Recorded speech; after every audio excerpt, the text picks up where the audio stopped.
everyone. Welcome to Fighting and Surviving Wrongful Conviction, a virtual conversation with New York exoneree Fernando Bermudez. My name is Reina Hernandez, and I'm a third-year PhD student in the Department of Sociology here at the University of Chicago. Broadly, my research covers topics about the criminal legal system and law and their effects, and more specifically, combining longstanding passions of mine. I focused on studying the effects of wrongful conviction and exoneration, and I'll be your moderator today. So this panel came to fruition as a shared effort between me and Fernando. Fernando actually came to me a little over 2 years ago now, excited to propose sharing his story at UChicago, and after a ton of planning and all of this, the panel came to be. And we're excited to be in the presence of great minds who have extensive direct experiences with the criminal legal system in New York and beyond, given panelists' advocacy efforts that span the globe. Thank you so much, panelists, for sharing your time and knowledge and for being in conversation with us. The event is sponsored by the University of Chicago's Mass Incarceration Working Group and the Sociology Department Society for Social Research, and we thank you for your support. We hope the audience feels encouraged to ask questions and bring in their own curiosity and knowledge as we engage in conversation about wrongful convictions, exoneration, and the criminal legal system more broadly. So thank you for joining us. And I'd like to hand it over to the panelists to introduce themselves, and we'll get started with the questions. So we can hit it off to you, Fernando, first. Well, thank you, everyone here attending this meeting. I'm so pleased that we have finally made this happen.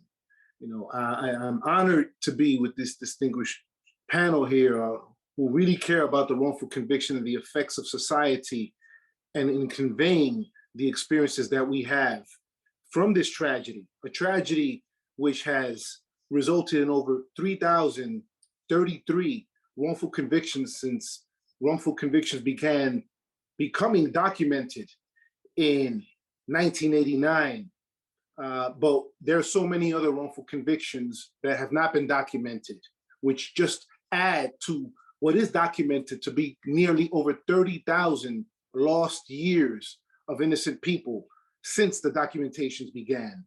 So for me, it's also a privilege because within the horrors of my own wrongful conviction, which lasted 18 years, you know, there was a university that I read about, that I studied about, and I found out that it was the first academic department established in 1892. That is the University of Chicago, where I am here today. Cheers to Reina, cheers to Claude, cheers to my wife, Crystal, and Elizabeth Felber, and everyone listening today, because we are part of a history that becomes the first sociological department established in 1892. And for me, Fernando Bermudez, I didn't know that 100 years later from that point, I will be standing trial in a New York State court, found guilty and sentenced to life in prison. How did this happen? Why did it take so long to reverse such a grave wrong that still affects me and my wife today and has ripple effects that we never even imagined? And I can tell you that from the perspective of standing in my 20s in that courtroom in 1992, being sentenced with a gavel hammer by Justice John Bradley, oblivious that it would take me on a journey that I didn't think I could even survive, were it not also for the love and the faith and the hope that the people that are with us today gave me, you know. So this story resonates in so many ways, and I'm pleased to be able to share my story as an exoneree and my experiences connected, and how a year before 1992, when I stood in that trial, how did this happen? Well, we're gonna cover some aspects of this through professional advocacy. Elizabeth Felber, attorney from the Legal Aid Society, because hear this, the judge who would eventually help free me, Justice John Cataldo, originated from the Legal Aid Society. He had a beginning of understanding what social justice meant at a point when mass incarceration for me in 1991 was not even a known term. And so I would like to share more as the time permits, but I will tell you that in 1991, at the age of 22, my life transformed in ways that I never expected. I was about to enter the medical profession, and suddenly I'm arrested at gunpoint by New York City detectives in my Upper Washington Heights neighborhood where I live with my parents and my siblings. And at that point, we became a dysfunctional family because I was torn from my family, and there began the effects that they would suffer from. But for me, it was all about telling the truth. And I told the truth, and I was not believed.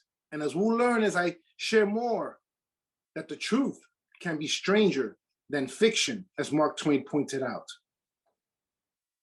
So we'll share elements as to how this happened and how I survived, but I want to give opportunity for this vivacious and important panel in the spirit of the University of Chicago today coming through. Thank you so much, Fernando. Crystal, go ahead and introduce yourself, please. I'm Crystal Bermudez. I hear Fernando Bermudez. And we've been married for some time now. And we have 3 beautiful children and 3 grandchildren. And it's been a long road that we've been taking, a big journey. You know, it seems like we have just kind of trampled, you know, through different lives and even people within ourselves. And it hasn't been an easy journey, through my, early 20s, 30s. I won't say where I'm at now, but I'm not 50. But anyway, I would just say that, it's been a very hard road, trying to support an exoneree and even get him to be an exoneree. And it has really, weighed hard on our whole family journey, including, our outside family members, our children, even now today, even as a single mom. I was a single mom that was married, and it just felt very strange to even be part of a group and to be so in love with your husband and to be there and to live like a double life. I was living a double life. I was going to work, sometime unemployed through my struggle. I really couldn't tell anyone what was going on with my life, because that sometimes would mean me getting fired or unemployed or shamed or what have you. I'm a counselor for the mental health community. And so it's just kind of like what's very hard to support my husband through this journey and rear our children. And till today, it's been a struggle to try to get our family back through this society, even through this today. We have even tried to go through a lot of counseling to try to get ourselves healed and have some great understanding through, is there something wrong with this? Yeah, but this thing is echoing, so it's kind of hard to concentrate. Sorry, you guys. It's like I'm hearing myself to double talk, and he's trying to find some place to go. So anyway, we're getting together being at home during this COVID situation, won't we, guys? But anyway, I just praise God that my husband is back home and intact, but it's still not easy, because, when you go and do illegal kidnapping of a person right off the street, they don't really realize what they're doing. They just go and find some person that they thought that that they can, that's unprivileged or what have you. Yesterday, I was having a conversation with Fernando, and I said, Fernando, do you feel like, a white man or a white guy, what have you? Because he said, no. I said, have you ever felt that way? He said, no. He said, but I do know I have a white education. And I said, oh yeah. He said, yes. Because, one thing about Fernando, what they didn't know about Fernando, that his parents had put him in private school for his whole entire life. He might have came from Washington Heights, but, one thing about his family is that they came across the Dominican seas, and then he came from the Bermudez rum family, which meant a lot from his family. So when they brought him over here they didn't bring him, he was born here in New York, but when they traveled over here when they were 15 and 16 years old, they came as young teenagers themselves, full of hope. And so they worked hard, and then he was the firstborn, and they put their firstborn to private school. Not only that, Fernando was born the year of Sesame Street, 1969. So he was the first baby that was set right in front of Sesame Street. So he learned how to speak English perfectly, from Sesame Street. So she was really proud that, her child didn't sound like, like he, was born from a Latino home, that he was able to speak English while she was off in there, tending to her other children. And she had 5 children following behind him, after him. And so, whenever he decided that he did run into some issues, just like what they now legalize marijuana. So this was the thing during the 60s and the 70s, as you know. And so now what do you have here? Now they decide to legalize it years later now. But back then, he's just a normal teenager. So now they go and interrupt his life and they throw him off in prison. And he was on to becoming a doctor. So now what we have now is Fernando, years later, struggling through trying to process everything as an adult at home with us today. It has been a struggle. It's been a struggle also with trying to rear my children, to try to explain, because, Fernando didn't lost all his 20 years through his 20s, through his 30s. And so it's like we now live with a guy that believes sometimes days he's 20 and he's a older man now, but he's young and vibrant, but he's lost so much. And so sometimes the kids even come to me and say, Mommy, why is Daddy acting like he's 20 years old? I'm like, he's not acting. He doesn't know no better, And so it's been a real struggle, and to deal with even my in-laws, living in the community, feeling like they're alone, they didn't even have a community they can go to, that they can trust or what have you. There was no counseling. Even today, we're trying to even seek counseling for them because they don't even know how to blame. Just like Melissa, originally I was born in California, but I came from Oklahoma. I was, raised part in Oklahoma. So I kind of can relate to Melissa being a young person, and also my family being in Texas. I have a lot of experiences and understanding about what really happened to Melissa. I have like 100 nieces and nephews. Telling the truth, I'm the 7th kid. So I have a lot of nieces and nephews that I can relate to a lot about what happened to Melissa. And to me, what's going on here is how society views, other people of color and people who they think is misfits of the world, and they don't really know where they're coming from, and even the parenting, not knowing how to communicate well for their children and advocate well for their children, and even the spouses and the children themselves, that it's really hard when even the person comes out, that they still don't know how to advocate for themselves. Even now today, my husband, he speaks, but I'm still having to advocate for him, the children.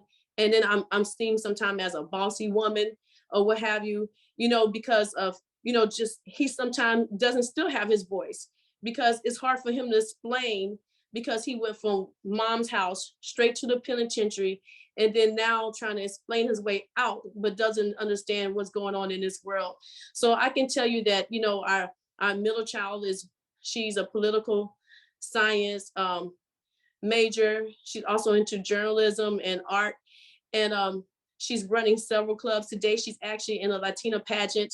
And I'm sorry, I'm going to miss it, because she got in it right after we have already planned this venue, but she felt like this was still empowering, issue, and, give us the blessing to continue to go on, that she's going to use her power to try to even go to Washington, D.C., but she's in counseling, because there's things that she still don't understand about herself, about what's happening.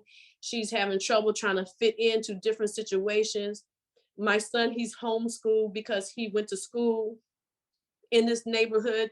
They Googled us. They didn't understand why we were here. They didn't understand if my husband was a football player, a basketball player. What is he doing in this neighborhood? Then my son was in elementary school, so they called to the school to let the school know, hey, you have a killer living in your neighborhood and after school. And I'm like, my son is only 10 years old. Why are you guys saying this? So now we homeschool him. And so, I feel kind of bad because he's not with other peers. Our oldest daughter or what have you, she's very shy about what's happening, but she wants to save the world different ways. She's a nurse, esthetician, and everything. So it's just, it's been really hard on our family and our dynamic since the COVID. We end up kind of sheltering in a little differently than anyone else and everyone else, simply because that we know how to shelter in.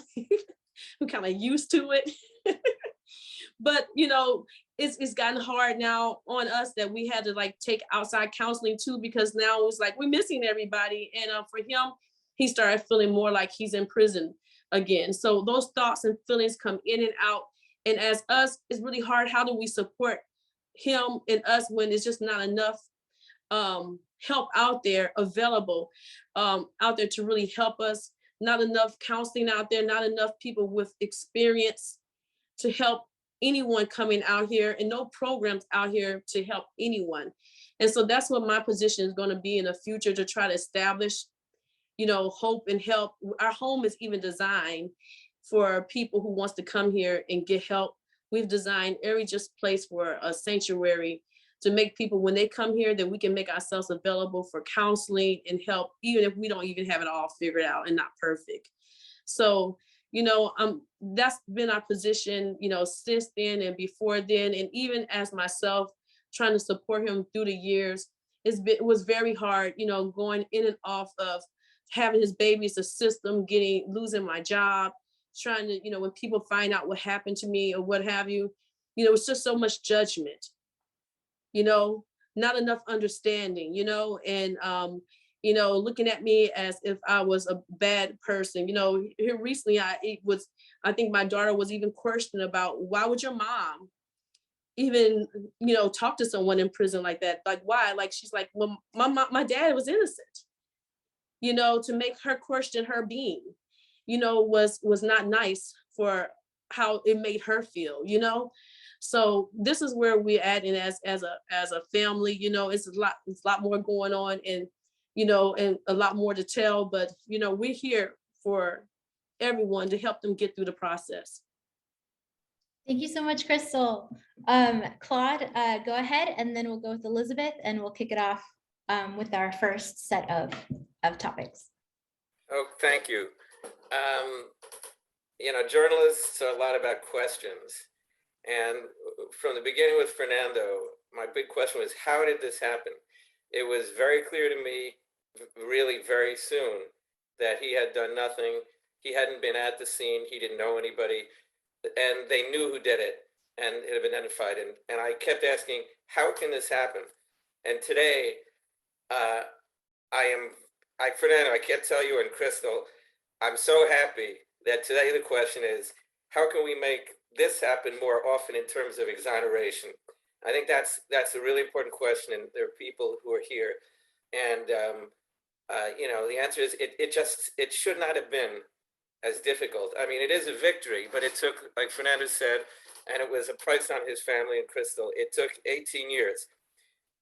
Why was it clear to me very early on, as somebody who, I did not come with a bias. I wasn't trying to find a wrongful conviction. I was writing about all sorts of things.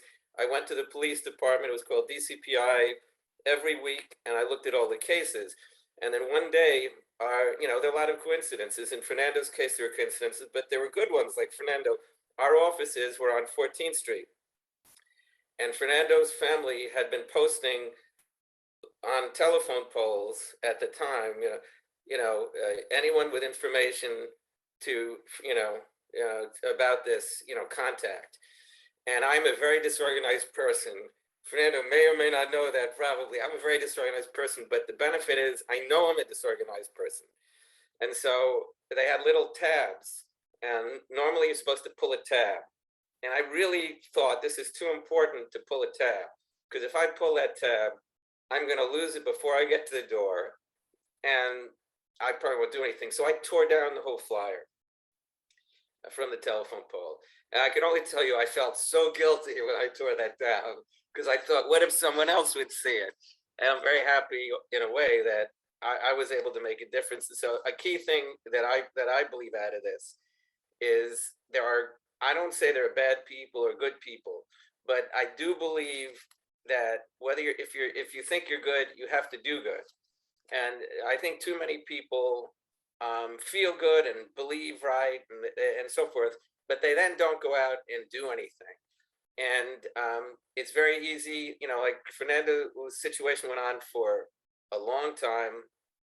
It is very easy to give up or to not do anything. And I think it's very important to anyone out there that whoever you are, people really genuinely can make a difference, but you have to do whatever you can. And I'll finish in a second. You know, like Fernando, Fernando is a very good writer. Fernando would send me his writing, and when I visited, he would give me his writing, and I remember showing it to people, and they thought that I wrote it, and I would say, no, that's Fernando. And he also wrote letters. I have all sorts of letters here, and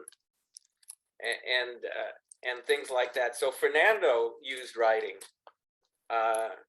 you know, from the beginning. Words were the way that he reached out to the rest of the world. And I think that there's also the belief that words, you know, they're just words, but words can be actions. Fernando did it, and in the end, it was words that, you know, that freed him. You know, judge it uttered some words. The judge declared Fernando innocent. That doesn't even exist. Think about it. We have a criminal justice system where the word innocent does not exist. You are declared guilty or not guilty. You are never declared innocent. And I was thrilled. I was working at a paper. They let me take the day off, which was very nice. I went to the hearing, and I heard the judge say, he's not guilty, he's innocent. And I just think we need to get to that much quicker. And it's not just Fernando's cause. It should really be everyone's cause. We all lose. So I'm happy you organized this. It is a movement, and people have to work together, each as I can. Last thing, I called former Mayor Dinkins while this was going on. He had a radio show, and I thought, well, he's a good guy. And, you know, I covered him, and I called him, not on the radio show. And I thought he has a lot of connections, and he can help. And I remember, I think I told this to Fernando, and I said, what can I do? What can we do? And he said, try harder. That's it. He didn't get specific. He didn't tell me to get other people. It was on me. He said, stop trying to find someone else who will solve it to me. He just said, try harder. And that's the best advice anyone's ever given me. And that's it. Thanks. Love it. Thank you so much. Elizabeth, go ahead. All right. Thank you, Raina. Well, thank you, Fernando, for suggesting to have me on the panel. I appreciate it. I don't know if you remember, but the first time I met Fernando was at an Innocence convention. The Innocence conference had it. It was in Portland, Oregon. And actually in big groups, I'm kind of shy, and he came right up to me and introduced himself. And I so appreciated that. So, you know, your outgoing personality and your efforts, you know, they reach far and wide, and that's great. And, you know, I see a lot of patterns in Fernando's horrifying tale, you know, that, you know, we'll talk about a lot of them, but from the beginning, he never stopped saying he was innocent. He had a lot of support. And as Claude and everyone else has mentioned here, it still took 18 years that it shouldn't have taken. And he had investigators tell the prosecutors right away that they were looking for the wrong, you know, that there was actually this other person named Lou Munoz, might probably mispronounce that there, but, you know, it's a lot of bias that goes into it. I mean, I'm going to be speaking about bias more, but, you know, when Fernando was talking about, I actually thought you were from Inwood, but Washington Heights, Inwood, right? Yeah. Inwood. Those, Yeah. Inwood. Those who know, I guess Washington Heights is more well known across the country because of Lin-Manuel Miranda, right? But, you know, so here he was, an aspiring doctor from Inwood, but to these police officers, he was, you know, a teenager of color who had been arrested for the most serious crime of all, possession of marijuana, which in itself is a bias, because there was a statistic I read once that actually white people smoke marijuana or however edibles more than people of color, but people of color get, you know, before it was legalized, it's not completely legal, were arrested far more often. And that's what happened to Fernando, and that's how his photograph got in this book. So I'm going to be talking about that along with other you know, aspects of Fernando's case that you see all too often. That's all I have. Perfect. Thank you so much, everybody. So I'd like to start talking about some of the causes of wrongful conviction. So Elizabeth, if you can kick that off, and then we can start talking about the specific factors that led to Fernando's case. Okay, would you like me to share my, or do you want to share it, Raina? Sure, I can share it. And I just want to, I see that Jermaine is on this, Jermaine Archer. So apologies, Jermaine, because he was at the last symposium. So he has seen some of this before. I'm only going to do some of it because we want to mostly focus on Fernando's case. Okay. So this is from a presentation that I gave at an earlier, a similar symposium that Jermaine Archer, who's on this, put together through the Westchester County Legal Aid Society. And it, we talked a lot about causes of wrongful conviction and how to reverse them. Can you go to the next slide? So I think that with every single case that we deal with, there's the issue of bias. And, some of the biases, first and foremost, it can't be overstated, is racial bias. I mean, I think everybody on this call is probably familiar with all of them. I mean, George Floyd is a tragic example, and I'll get into the statistics in a minute. The symposium I spoke at in February, they featured women exonerees, and so during that, there's also the issue. I'm going to touch on that briefly. Gender bias, and I think at one point Crystal said, "People see me as a bossy woman." No, you're just a strong woman, but that's gender bias to call it bossy, right? It's like men are forceful, women are shrill. So there's still, gender biases still exist, and sexual orientation bias. Many of the women who were exonerated were gay, and in the day of daycare hysteria cases, one famous exoneree was gay. So that kind of bias plays a part, unfortunately. Cognitive bias comes up often with forensics. So for many years, people thought forensic science was sacrosanct, that there was nothing, that it was completely objective, that it couldn't possibly have errors, that there was no problem. And more people are seeing that there's a great deal of subjectivity, and some of the sciences that have been used in court, such as bite marks and blood spatter, have been found to be junk science. So I'm going to touch a little bit on cognitive bias, even when like medical examiners are examining evidence. Cognitive bias comes into play. Institutional bias and cognitive dissonance. This is Fernando's case, is Exhibit A on this, from the beginning. And cognitive dissonance, meaning when, something comes up, a fact that conflicts with their deeply held belief, it's just shunted aside, unconsciously, deep six, and instead, whoever is involved in this case, I would say it was the district attorney in your case, Fernando, works overtime to say that, to prove that the thing that's staring them in the face isn't true. And I just want to hold up for a minute a book that has, I think actually it's in the slide. I don't know if we're going to get to it, but because we're not going to do the whole thing, but it's called Blind Injustice, and it's by Mark Godsey, who is the director of the Ohio Innocence Project. The Ohio Innocence Project has been extremely successful, and he was a former prosecutor, federal prosecutor, which in the world of prosecution is like the creme de la creme. This was the Southern District of New York. So he started as a federal prosecutor, and he became, it's his journey, how he became an innocence attorney. And he goes into great detail about the different kinds of biases, but that was very much in play in Fernando's case, as was tunnel vision. And we see tunnel vision in a lot of cases where they fixate on one person and they don't want to know about evidence that, doesn't fit squarely into their vision. So those are the different kinds of biases that, come into play, just some of them. Raina, could you do the next slide? Okay, so there's this wonderful resource. You may know about it already, but if you don't, I encourage everyone to look at it. It's the National Registry of Exonerations. I think Fernando may have referenced it when he said there's over 3,000 exonerees now. And actually, when I did this, or an earlier PowerPoint, it was 2,900 and some number back in the winter. It's now like 3,078 today. So the good news is more and more people are getting exonerated. But in this, there's a wealth of information, and this talks about race and wrongful convictions. And as you can see, African Americans make up only 13% of the population, but they are 47% of the exonerees. In murder cases, I don't know if you can see it so well here, Black people are 7 times more likely to be wrongfully convicted of murder than white people, 3.5 times more likely to be wrongfully convicted of sexual assault. And the last one referenced that case in Harris County, Texas, where this corrupt detective convicted a huge number of African Americans who turned out to be innocent, even though, and the number was grossly disproportionate to the number of African Americans in that county.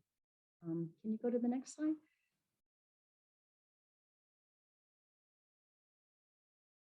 Okay, and this talks about misconduct. So, this talks about, it's more of the same. African Americans in prison for murder are more likely to be innocent if they were convicted of killing a white victim. So like there again is the bias, and the number below, you're gonna have to move on. Okay, so you know what, let's go past this slide. Can you just go to the next one really quickly, which is just in women, 63% of women exonerees were convicted of crimes that never occurred. And when the crime involved children, it's 90%. So you can go on. Shaken baby is in the next one. That's a syndrome that turns out to be widely discredited. And most times it was the cause of death was more of an accident or something that happened, when they were born. And then you can skip the next slide. It's go down to that one. Yes. Okay. And this is the registry. As you can see, when I did it, it was 2,991. And I included this slide because it shows causes of wrongful conviction. You can see perjury is the greatest cause, followed by official misconduct, which would be law enforcement. Mistaken ID follows, then false confessions. No, I'm sorry, I can't even read this, but forensics is the next, faulty forensics is the green, and then false confessions, which until, not that long ago, people didn't even think existed. And just, if you could show the last slide, and then we can close this. No, I'm sorry, the one that was just after that, the Venn diagram, yes. I just include this to show that usually it's not just one cause of wrongful conviction, that many things happen in the same case. And that's what happened in Fernando's. There was perjured testimony, there was withheld Brady material, there was official misconduct, there was mistaken ID. So each case, it's usually a mixture of things. Okay, thank you, Raina. Thank you so much, Elizabeth. And Fernando, I'd like to have that to lead into talking about some of the causes of your wrongful conviction, which were perjury or false accusation and official misconduct. And that whole story, like I said to you before we started, blows my mind. So if you can talk a little bit about that and how your story started and spurred your wrongful conviction. Absolutely. Thank you, Raina. And thank you everyone for the overview. I'm glad that my wife touched upon some of the deleterious effects of wrongful convictions that really continue harming families in the post-exoneration experience. And Elizabeth, with your points about factors that contribute, and of course, Claude, were it not for you, a town crier like yourself in 1991, because when we talk about journalism, and that's why I like it that my daughter is involved in journalism, it's so important to tell that story, to get those facts out there for people to see and support you. Because as I was in the other room due to technical difficulties, you saw that big cassette tape. Well, if we can rewind that tape to 1991, it all began with one of the leading causes of wrongful convictions, and that was mistaken eyewitness identification. I think Shakespeare said, as the eyes have it, in so many words. But the thing is, under wrongful conviction circumstances where the nightclub and the shooting occurred, these elements were conducive to a misidentification. Because after Efrain Lopez had been punched, 16 years old at that point, he told the police and prosecutor who came to defend him, and that was a guy named Luis Munoz from the West 90s neighborhood. But the cops didn't know any of this until later on. And prior to that, when they arrested me, I'm in the precinct telling them I'm not this person. I'm a graffiti writer. I go back to the 1982 with breakdancing and Herbie Hancock music, and of course, spray painting on trains, you know, where my commercial art experience would evolve eventually. But in 1991, I'm misidentified. And one of the reasons it began was because as soon as the shooting happened, the teenagers were all arrested after being beaten. They were hungry, they were tired, in a melee that ensued, a Donnybrook, if you will, after the shooting of Raymond Blount near the NYU University. And so this was a shocking experience for me to tell my story frontwards, backwards, 10 hours in the police precinct in Lower Manhattan. And I'm not believed, nor do I know that the teenage witnesses would share my picture. Why? Because again, as mentioned, I had been arrested for marijuana. A year before, I never knew that that picture, disheveled as I looked, and even, well, like a criminal, you know, because those mugshots never make anyone look good. But for me, that selection of my mugshot would change my life. A young lady selected my picture, illegally shared it with the other teenage witnesses. And I didn't know that at that point, the fix was in, if you will. I'm forced to sit in a lineup to hide my height and weight difference, which is where things start getting even worse. Because I'm 6'2", 220, and the suspect is already described on record as 5'10", 165 pounds. So I'm told to sit down to hide my height and weight difference. The illegal identification procedure, that picture was then showed to the teenage witnesses, and they all just picked me out from the lineup. I refused to confess after 10 hours in a police precinct, and I'm sent to Rikers Island, where my situation starts getting really ugly and I'm forced to survive. At that point, I believe in the American criminal justice system and I stand trial. I take the stand, 3 friends of the deceased come forward and take the stand, and it doesn't matter because the illegal identification procedure was made worse because the teenage witnesses, and here's where prosecutorial misconduct comes in beyond the illegal identification procedures. It came in because the prosecutor knew and should have known that he was relying upon perjured testimony because all the key leads that they were given were to investigate the West 90s. They did not. They had what Elizabeth pointed out as the tunnel vision. And that just led them just to me, just to focus on me. And from that point on, they showed my picture to the star witness who would falsely identify me on purpose, even though he knew who actually did it.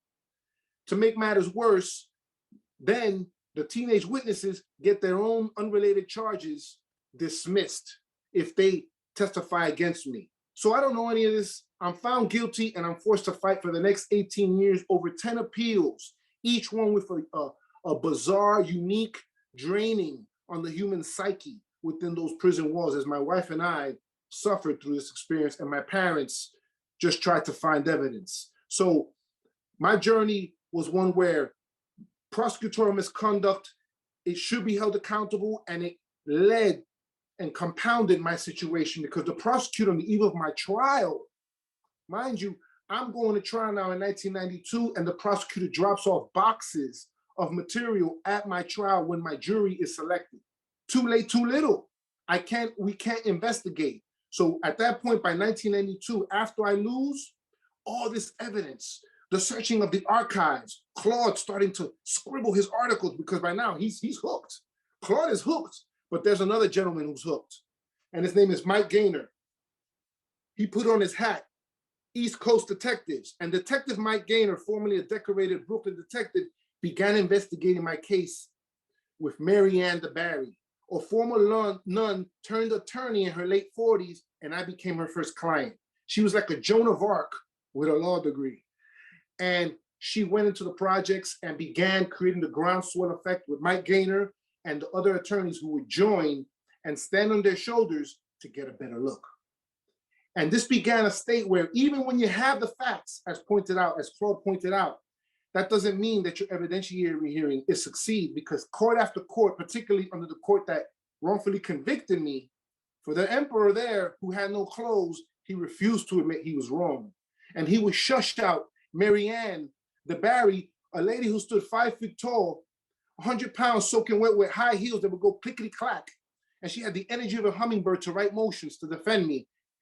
And the voice of a teeny bopper telling the judge that he was wrong. But she had it right all along, just the way Claude had. And together, we created the groundswell effect with my wife and others fighting. But even though we had all these facts, it would take that long because the system, as one other issue that relates to why the wrongful convictions happen, refuses to admit it's wrong because it is a bitter pill to swallow for the system that they sent an innocent person to prison or even death row. So we have a tragedy in the making that unfolds only and can be stopped and prevented and curbed through accountability. And that's what we need next. Thank you.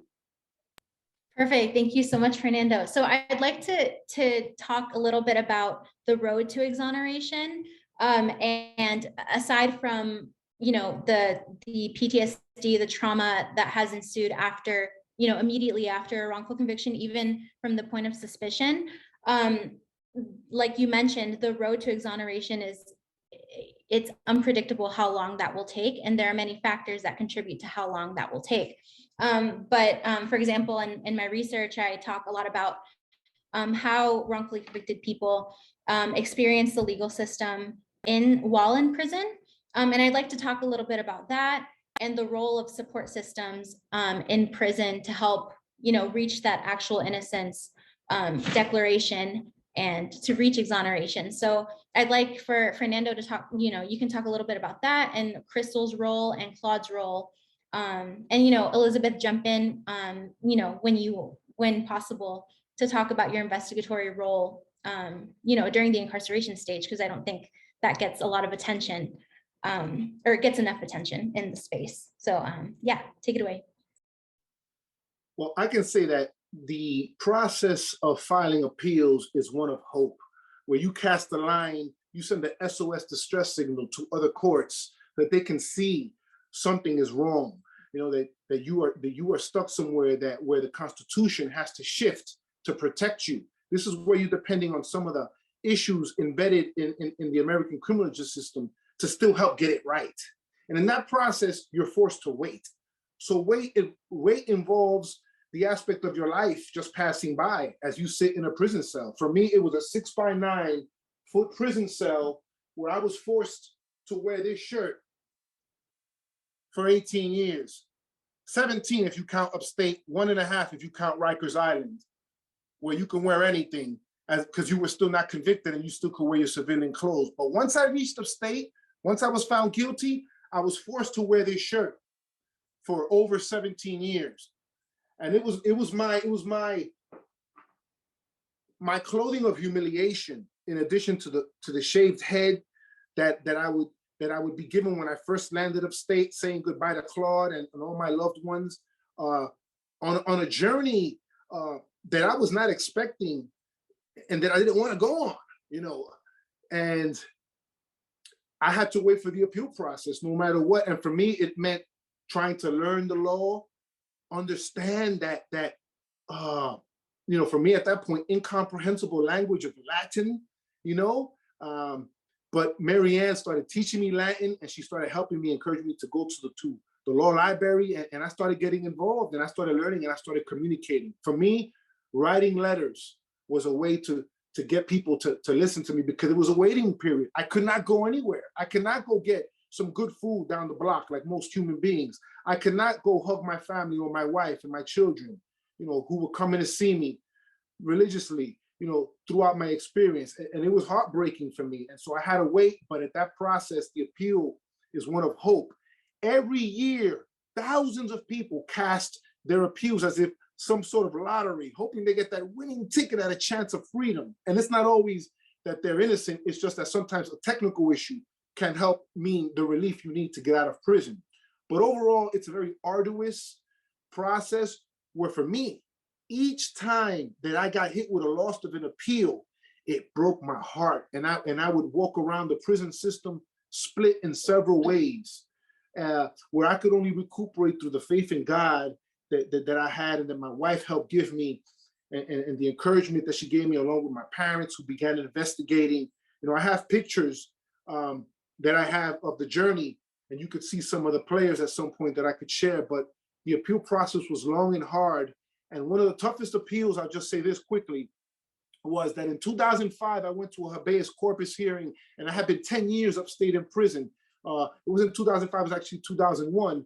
And I went up there, and years later, I would be denied my habeas corpus. And that same judge would seek to deny me in my federal case against the city of New York, because she was the same presiding judge who got it wrong in my state habeas corpus hearing. The one who agreed that my identification procedures were horrible and should not have happened, but yet let me still stay in there until 4 more years later, I had to fight. And in that process of 2005, my son was born. And I had to have that hope through the appeal process.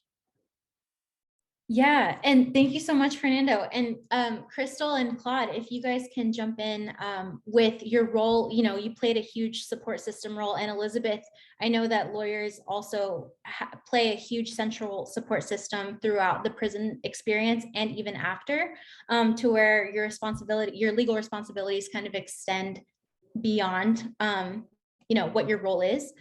So I guess, Crystal, if you could talk about how you, your central support system role that you played for Fernando, and Claude, we can emphasize, the writing of letters is central to, to the being in prison and that process of getting recognition for your case, both for wrongfully convicted people and for wrongfully convicted people. So yeah, let's talk about that.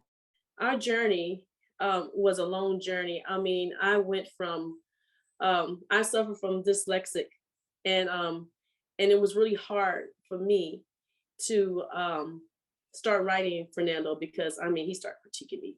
He's an educator, so he started teaching me, and so, but we broke through that, and so I knew he needed.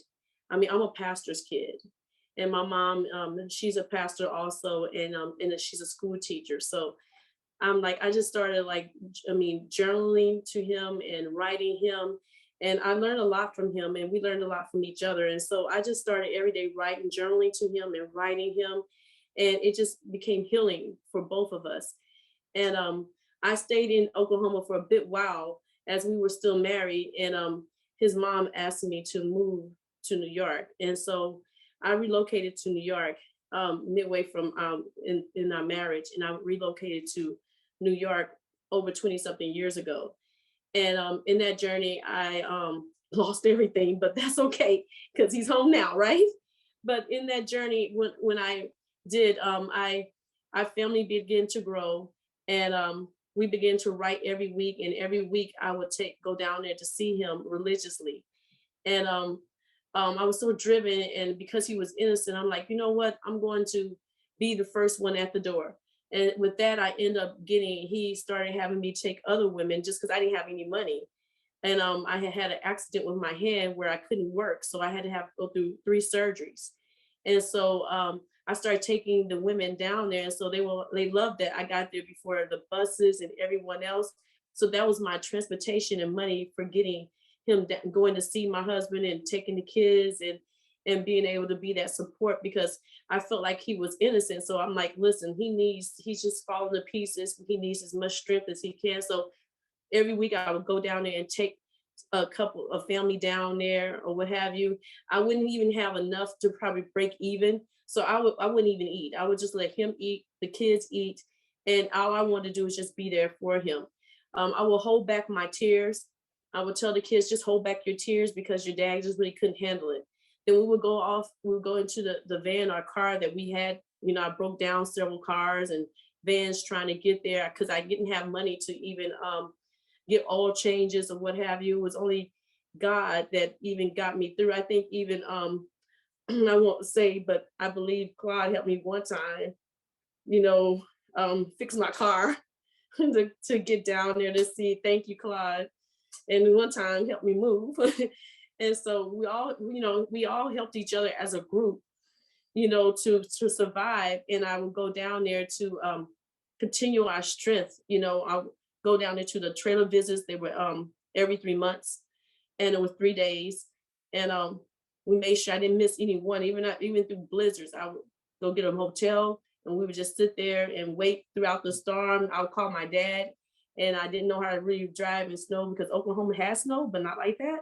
And I still consider myself an LA girl. So anyway, I would just cry, Daddy, I don't know how I'm gonna get. He would just pray me through. So I would get over there too, and get there, and I'm like, okay, please shut down the prison so I have one more day if it snows. And so, that's how we survived and lived. And then I made really good friends. Like, I believe I see Michelle Archer here. I made good friends like her and her husband and what have you. There's just kind of Jermaine Archer.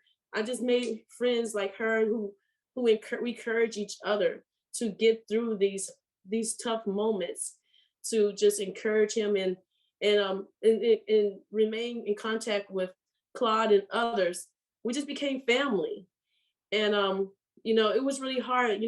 His parents was having such a hard time. I mean, I can say that it was really hard. I felt like an outsider. Really, I really didn't have the family that I really thought I moved into because they were in a lot of pain.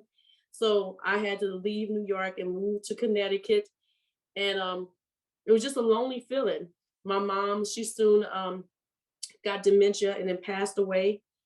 But she would come from Oklahoma and stay with my dad, would permit her to stay for about a month or two, just so she can give me support or even help me deliver my babies. So, but we just kind of support. I can say that we had no arguments, and really until he came home. I mean, no arguments at all. So it was just, I would say, I miss my trailers. It was the best time of our lives. Like, for me, I mean, I was just in love and what have you. They had my husband captured, and the kids, when we would go to our trailer visits, I would go back to my coworkers and say that, my husband was in the military. We went on some fantasy trip, but it was just so hard talking like that because, what do you say to people when you're in love with somebody and nobody wants to hear your truth or what have you? When we would go on a trailer visit, we would cook, sing, dance, just draw. We just had a good time. We try to pretend that we wasn't even there. And then the kids would go back to school, school, and they would say that they had a vacation with their dad someplace or what have you. They really didn't realize they were at a prison compound either.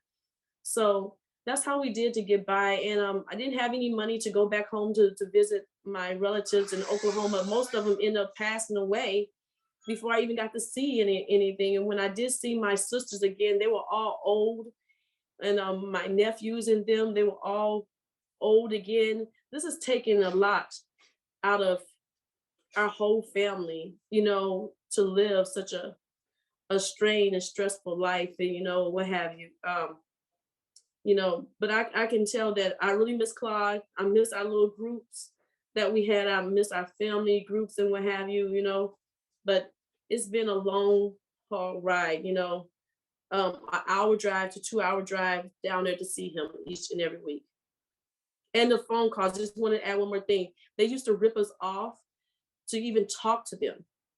I mean, a lot of us women used to, get our phone, you lose our housing and everything just because the phone bills were so high for 30 minutes.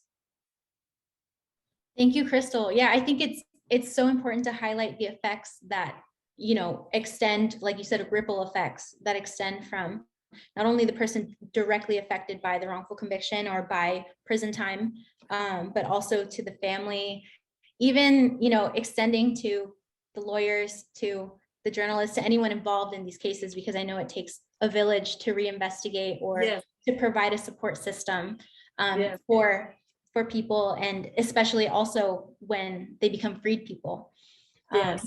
Yeah, love that. And Claude, if you could talk a little bit about your role in, helping Fernando investigate his case and kind of bring attention to his case, free him, and the role, like you mentioned, the role of the media in bringing attention to these criminal justice issues.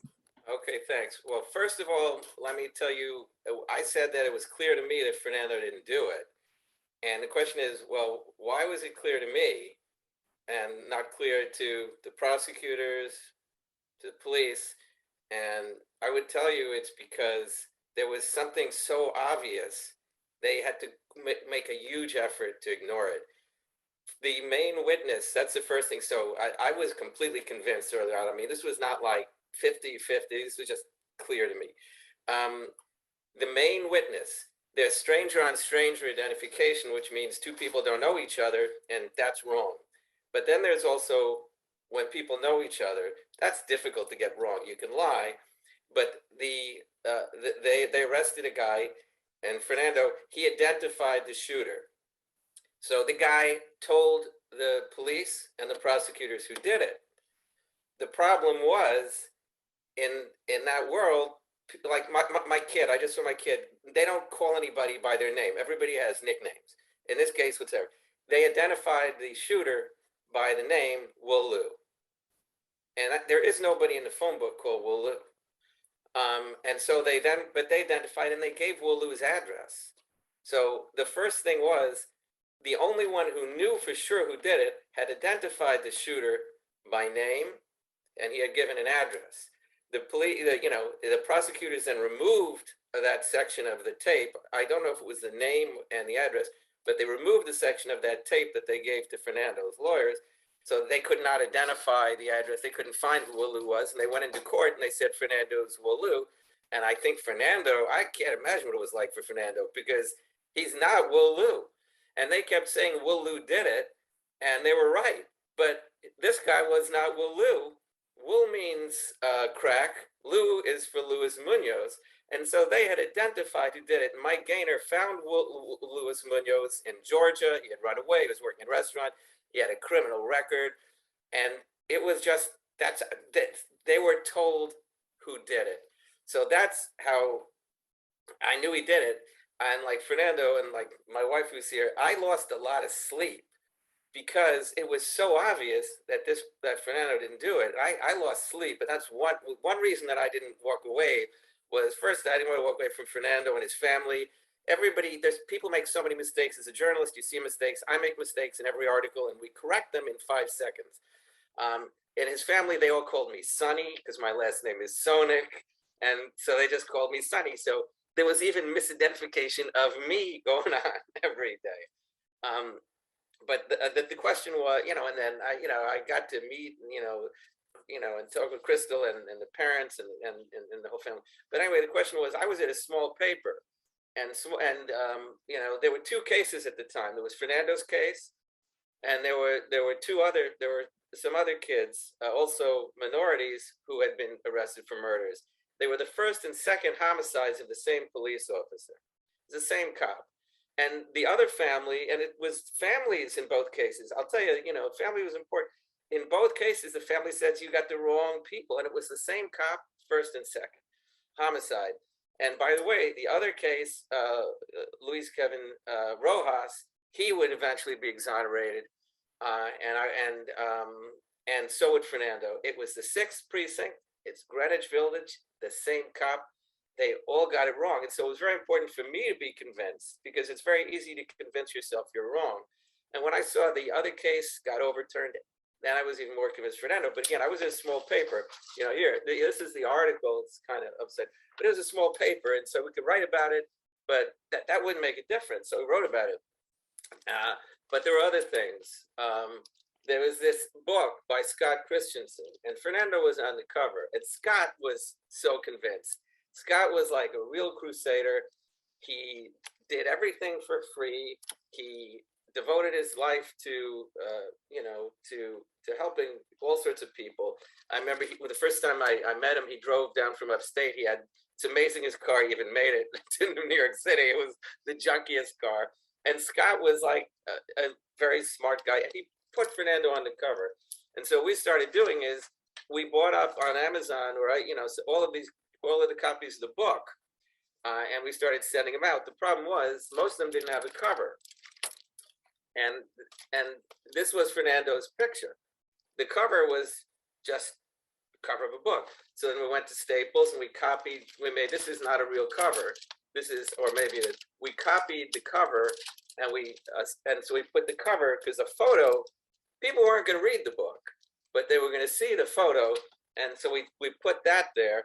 and we sent the book around with the copies. We made it Staples. We put together a press kit. We had, quotes, just to make it simple. We had all of that, and so forth. Then we got media involved.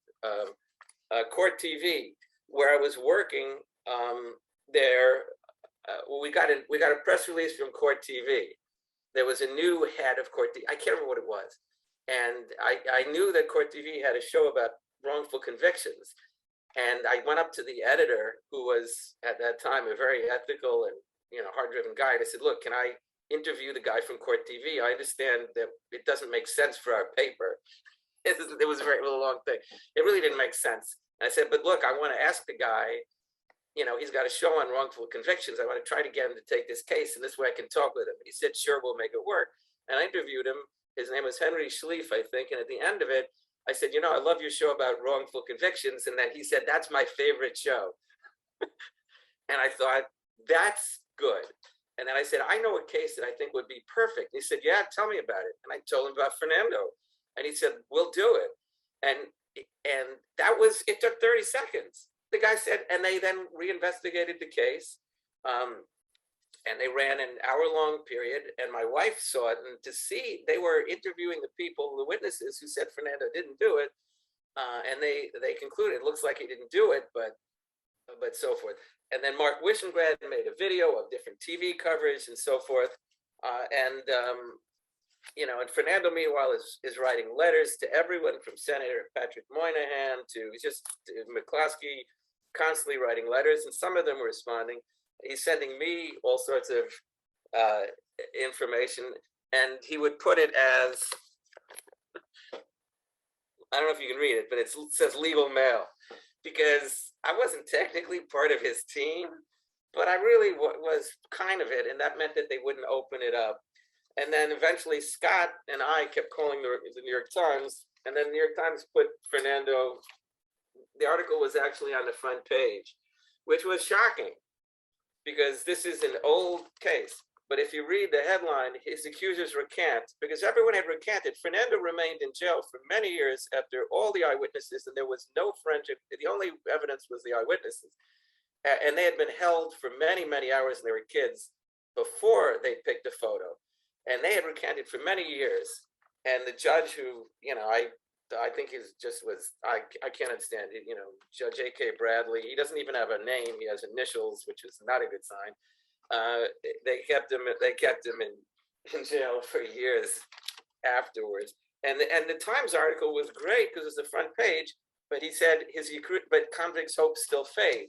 But they put it on the front page. I don't even know why, and so forth. Then finally, a federal judge weighed in, and you can't read this, but it basically says there are not 6 identifications, there's 1, because the main reason Fernando remained in jail is 5 or 6 people supposedly identified it. But the judge said that's not actually the case. These people all saw the same photo and nobody who didn't see the photo identified Fernando. And so, things were starting to come together. I remember Hellerstein, who was handled the pier, Hellerstein went out for drinks. He thought he won, and they lost again. They kept losing, the Reuben Hurricane Carter level. They kept losing, and it just made no sense. And then finally, unfortunately, I realized the problem was the people. The problem was the people in the system would not admit a mistake. The judge had to retire. And that's why it took 18 years, because it kept going back to the same judge in part, who was very compromised, highly compromised. And finally, the judge retired. And then finally, the prosecutor retired. And I have to tell you, if the judge and the prosecutor had not retired, I don't know what would have happened. But they both did. And all of a sudden, people who hadn't been looking at the case for years looked at it, and I think it became obvious. In addition, there were so many assumptions. Like, I would call the prosecutor's office periodically. I'd say, "Look, I'm a reporter. I'm not calling you for coverage."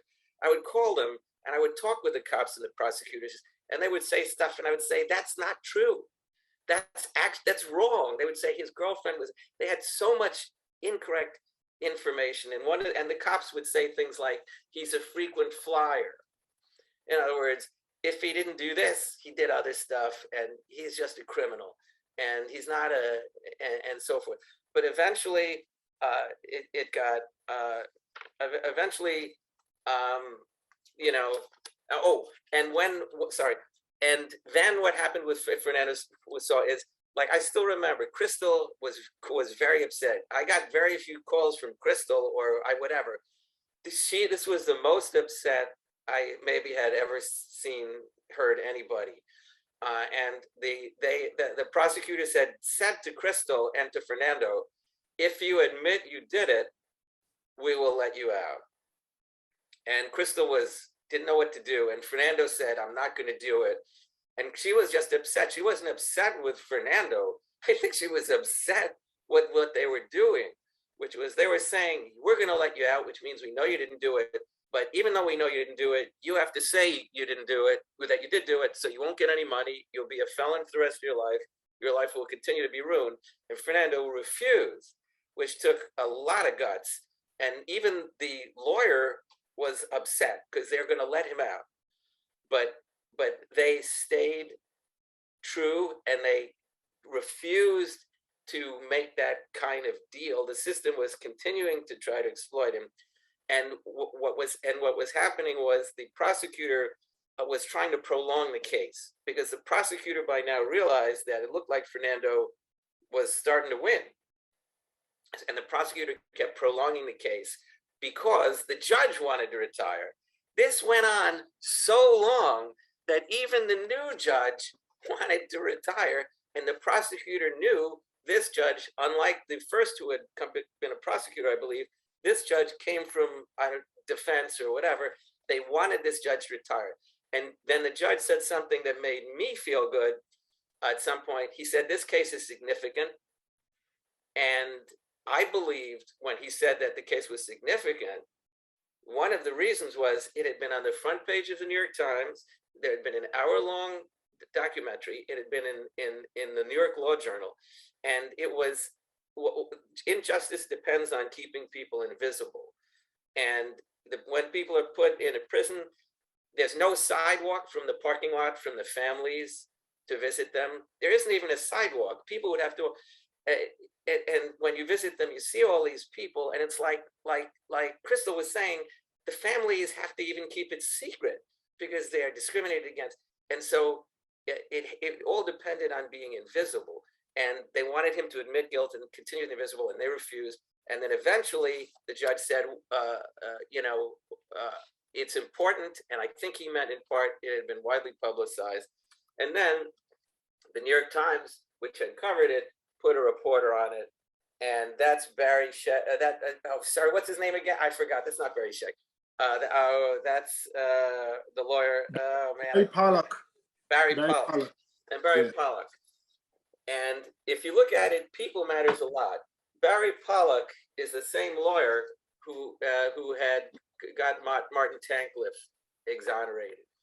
And Barry Pollock comes from a big white shoe law firm, whatever you want to call it. And he had taken the case, and he was there. Other people, Mike Gaynor did, and other people did all the work, but Barry Pollock, he stopped the adversarial thing. And I felt that media had, New York Times had been aggressive. They put the thing on the front page. But I also believe the New York Times is one of the reasons that Fernando got convicted. This was in Greenwich Village. There was a lot of pressure to solve cases, and the cops believed you solved it in 48 hours. And the media at the time, they were writing articles about how dangerous Greenwich Village was.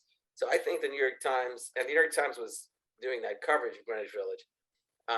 But all these people, Fernando and the other people, they have all been let go. They never should have been put in jail. The media was one of the reasons it happened, because they wanted, the good press of solving it. But eventually, I think media did help, and even small media by getting big media. And that's why I think if anybody wants to help, you identify what can make a difference. In our case, we believe the New York Times could make a difference. In other words, we didn't want, there were articles in the New York Post, there were articles but we believe the New York Times can make a difference. And what can make a difference focus on that and get turned down and keep going.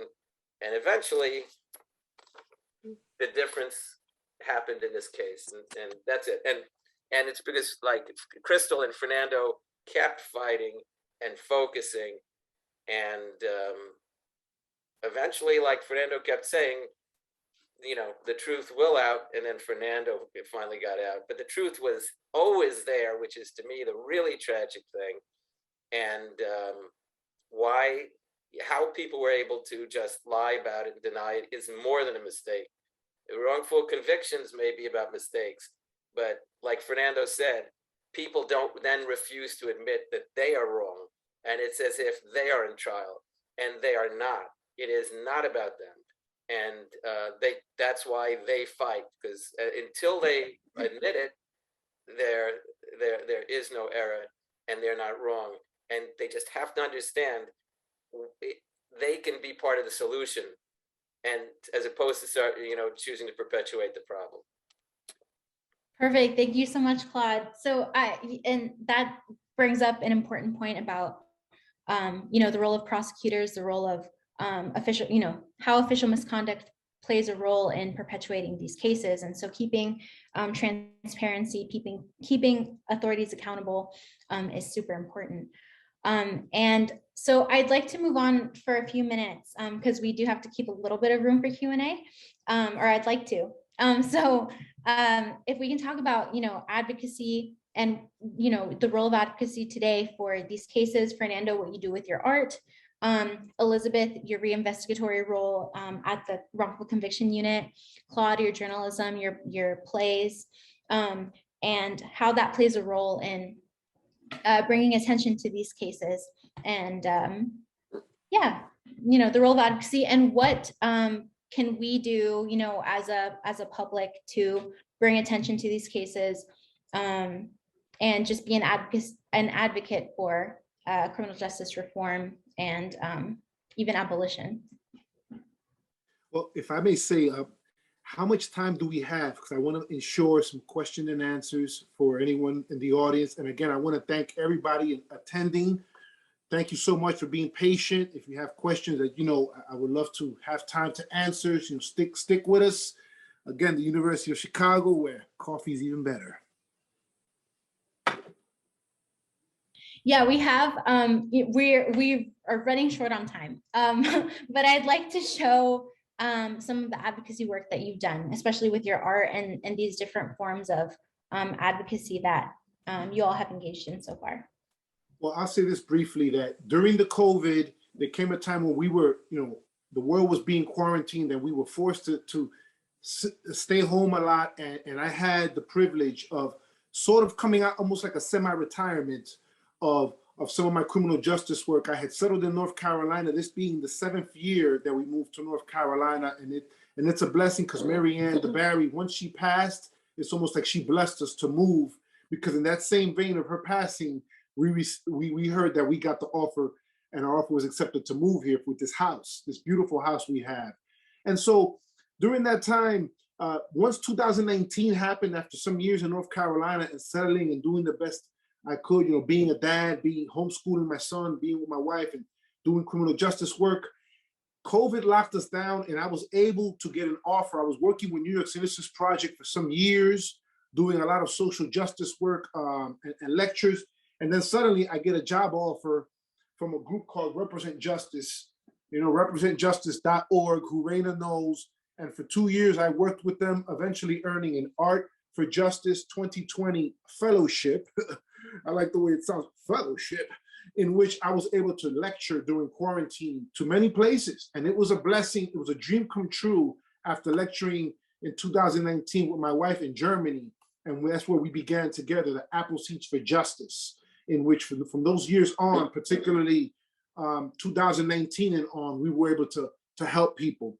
And so my advocacy came from the sheer aspect of remembering my graffiti past in the 80s, as I've mentioned, and then bringing it into social justice causes. The picture of the precinct on the poster is this, in which I took that cup and I told my story for hours at the 6th precinct.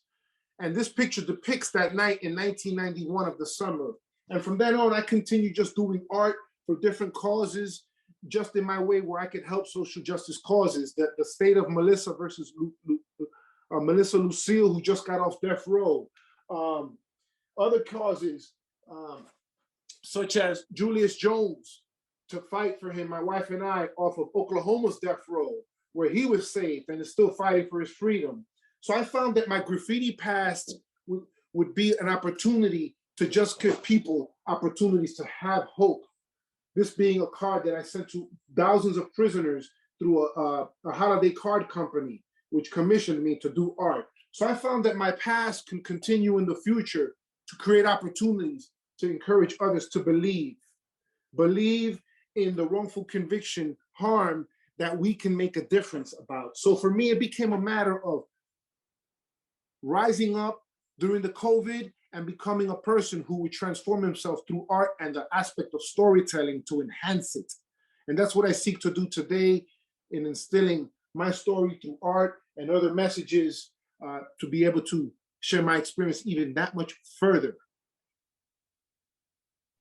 Awesome. I love that so much, and how advocating, experiencing that for yourself, and also, Claude and Elizabeth, with your experience, how advocating is still, crucial to your everyday life, and the role that you play in advocating for criminal justice reform, criminal justice, in some ways abolition.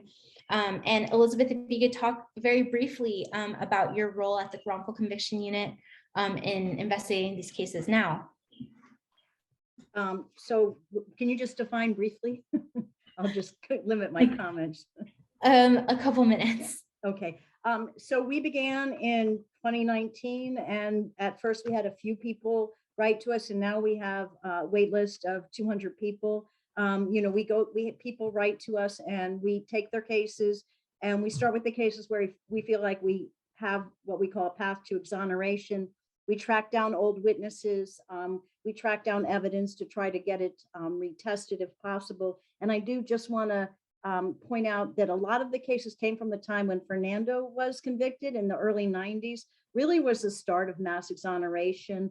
I worry about the parallels now, because after years of criminal justice reform, now they're talking about getting tough on crime. And, we have a mayor that's saying that in New York City. So it is really important that people be aware of, there must be an accounting, and every time we get an exoneration, there's hugs, everyone's, just so happy. Finally, the person is free. And yet, as I think it was Claude who touched on, you need to have some accounting. The detectives, the prosecutors, they need to be held to account. Many times the people who put our clients wrongfully behind bars are now judges themselves. The bias just goes on. I mean, the good news on this front, I will just say, in terms of our advocacy, is once we feel like we have a critical mass, we now go first to conviction integrity units in the district attorney's offices. Barry Scheck has been instrumental, at least in New York City. Every single office, with the exception of Staten Island, has a former defense attorney at the helm. And we're hopeful. I know in Queens, they've had a number of exonerations in the short period of time that a former Innocence Project attorney has been there. So we're going first there. And if if that doesn't work out, because it's so much easier for a judge to do what a prosecutor wants them to do, sadly, then we go and we fight in court. But like Fernando, we don't stop fighting. Thank you. And I guess I'd like to open it up now a little bit for Q&A. If we can take a couple questions before we close the session, that would be great. And if we'd want to take the format of unmuting, and you can talk to Fernando yourself, or Crystal and Elizabeth and Claude, feel free to unmute and join the conversation. Go ahead, Watson. This was a really good talk. Honestly, I'm really appreciative that everybody was here to talk about different aspects of, I don't even know how else to describe this grave injustice. These words don't quite represent the absolute bullshit. Do forgive my French, that you all were put through for actual years. It reminds me of the sort of anger I felt while I was reading The New Jim Crow by Michelle Alexander. This is something I have to present on for class. And I want to ask, I wanted to have something clarified. Mr. Fernando, you mentioned that there was a judge who put you through a habeas corpus proceeding in 2001, had gotten, even while acknowledging that you hadn't done anything wrong, had gotten your situation botched, and was the same judge 4 years later who did, you'll have to forgive me, can I hear a bit more about that experience? Because I'm really starting to understand how these judges hold on for dear life while devastating a person's life. I just wanted to have that part of your story clarified again. Sure. After not succeeding in the state court for so long, I had to go to the federal courts to attack the constitutional issues. And the judge I got gave my case to an evidentiary hearing with a federal magistrate judge, who then ruled that my identification procedure was unconstitutional. And then the judge who assigned the federal judge, the magistrate judge, was Judge Loretta Presca, which was a federal district court judge. And she just rubber stamped his decision, that 50-50 decision, which had they done further would have freed me around 2005, at least when she ruled in 2005. So years later, as I'm filing suit against the city, suddenly I get her again. And it's like, wow, how does that happen? That was so rare for that to happen. And then I had to deal with the bias that she had against me for not getting it right. And me getting it right in the state courts and finally being freed. Declared actually innocent as the first Latino in New York State legal history. Actually innocent. And I would just like to say, she put us through living hell so many times. And we had to overturn her how many times? We had to overturn her? Yeah, the Second Circuit finally unanimously overturned her because she had the bias of siding with the police and prosecutors, giving them immunity. So the experience was that she could have even helped me in that case against the city. Like she could have said, hey, I got it wrong, let me do the right thing now. Instead, she fought and gave them immunity. So fortunately, a 3-panel judge for the court, the Second Circuit, ruled against her unanimously and reinstated my suit against the city. And this woman, she's an extremely famous judge, by the way. And she did not, the case was, I don't understand how this happened, right, Fernando? The case was assigned to her, and she was so busy that instead the case went to someone named Kevin Nathaniel Fox, who was a magistrate judge. So it was her case, but she never listened to it. And here for Watson, this is what this guy decided. He decided that the, passing around the photo made the catch unit exercise impermissibly suggestive and conducive to irreparable misidentification. And by the way, that was in 2004. When were you let out? When were you finally freed? 2009. So they decided that the identification, which was the only piece of evidence against him, was improper, but they didn't let him out. And that to me just doesn't make any sense. our heart was crushed because our son was born in 2005, and they said that all our appeals was over. I had to get into my really prayer state, and I said, this is not over. God has told me my husband's coming on home, and that's it. We had to wait 3.5 more years for my son for him to come home. My son was about to turn 4 when he came home. Okay, we had to overturn her, and that was a miracle. I want to make it clear, it was a miracle that he got that 11th appeal because of what she did. And then when he did get his compensation, it was on like a week before Trump was walking into office, and they told him, you better take it, because her husband is going around with Trump shirts on at his parties, and they already are after you, dude. Because she decided she didn't even want to meet with him, and that she brought in a person to negotiate with him or whatever, because she said she didn't want to see him. And real brief, I'll just say real brief that happened. She didn't want to see me in the negotiation, so she sent another magistrate judge to talk to me. And I'll tell you, I was so sick because I had a food poisoning, and I had to get on the plane, and I was throwing up the whole night. And I made it finally to the courtroom. I was laying down in between the benches, and even though they were pressuring me to resolve this, I went in the chambers and I personally spoke to the magistrate judge myself, and I told her my story. When my lawyers couldn't speak anymore, I spoke, and she called the city herself. And let's just say she did something extra for me because of that. Even though he still didn't get what he needed, that particular magistrate judge said, listen, I don't think she really cared for that woman. She was upset. Yeah, she saw Okay. she saw what's going She on. saw what was going on. There were these people who had the same job for a long time. Morgenthau was considered the most powerful man in New York City. He had been the DA for decades, and these people wouldn't admit the mistakes. Let me just one quick thing about a mistake that was made after Fernando got freed. The verdict was that you were innocent. I remember going online, and there was a main news organization that said, the headline said something like "Killer Released," and it was like, oh my God, now he's going to come out and do the internet. You're going to see, he's going to have to deal with that when people Google him, because this was like the AP or something. And but Fernando, I think I told this, Fernando, I immediately called them and I said, no, not Killer Release. He's not a killer. That's the whole point of the decision. And they fixed it. But that kind of thing, that even when it's released, the things in people's heads, it said Killer Release. And that if that stuff's floating around on the internet, what a mess. The point is, an innocent man was released.